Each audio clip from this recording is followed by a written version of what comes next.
almost all of the SEL strategies will help do that.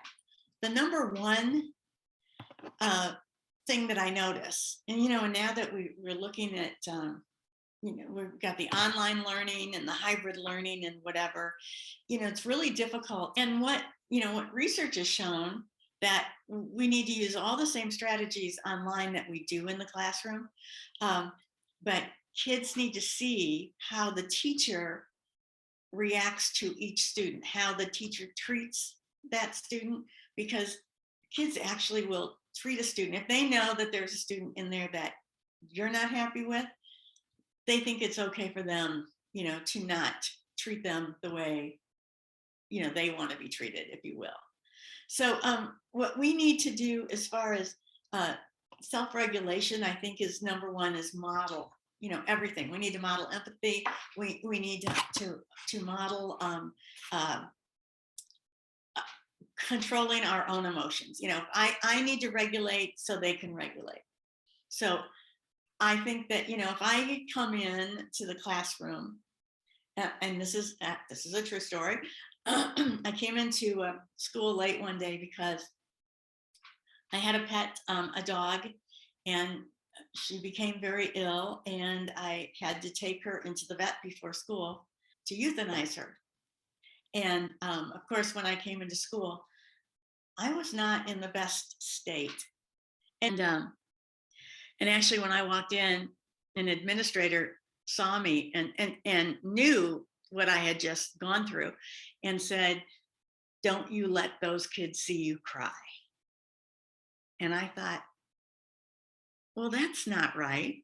The kids need to know that when adults are sad, that they cry, just like when kids are sad, they need to be able to cry.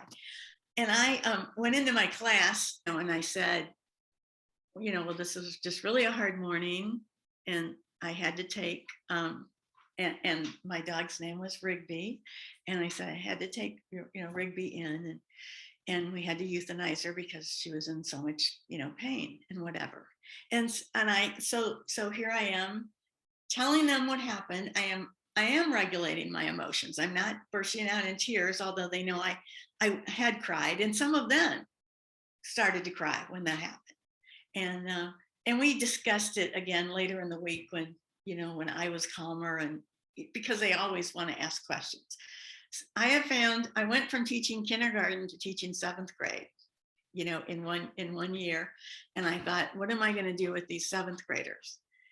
And after about a week, I realized that I could use the same exact techniques with 7th graders that I did with kindergartners, because they're just as curious. They ask just the questions, that beginning of adolescence, all of that stuff is going on. And so it's again, first modeling that self-regulation, and then letting them explore what you're doing. And I think that's, what makes the most sense.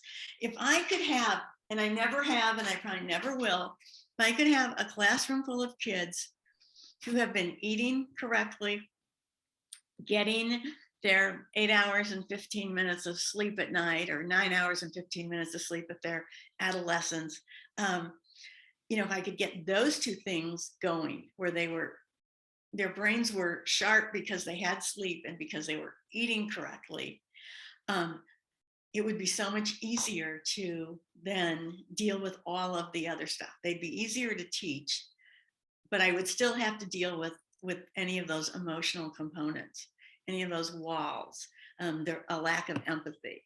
So I need to model all of those things, so they see as they learn to trust me, and I learn to get to know them and show them that I care, then we can break down all those other walls.